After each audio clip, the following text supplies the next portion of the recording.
Бүгүн биз өкүл ата өкүл апа болобуз, ошондуктан бирге даярданалы. Бүгүн өкүл апа болгондуктан ушундай двойка кийем.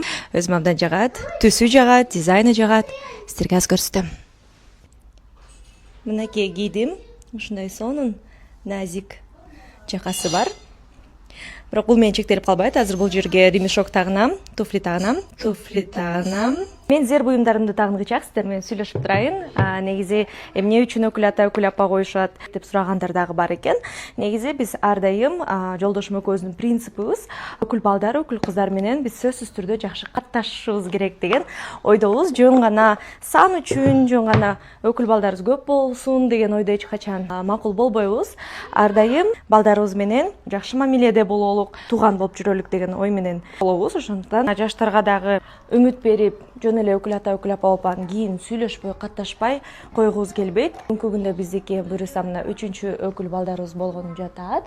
Бул өкүл балдарыбыз дагы чыгармачылыктан мыкты ырчылар, эң сонун конкурстарда ырдап жүргөн, филармонияда иштеген. Аябай талантына баа берем.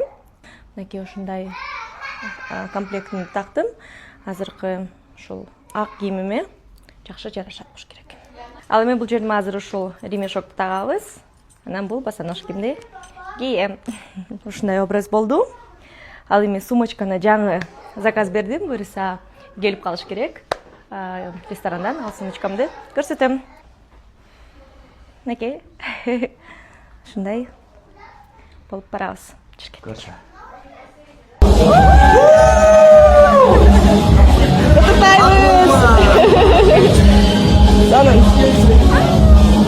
Бүгүн үй бүлөбүз менен баарыбыз тең мынакей кызмат кылып атабыз. Өкүл ата, микрофонду сизге берейин, келиңиз. Чоң рахмат. Саламатсыздарбы, урматтуу коноктор, урматтуу удагыйлар. Эң башкысы эки жаштын бактылуу болуп жашап кетишине, өзүбүздүн салымыбызды кошконго ар дайым аракет кылабыз.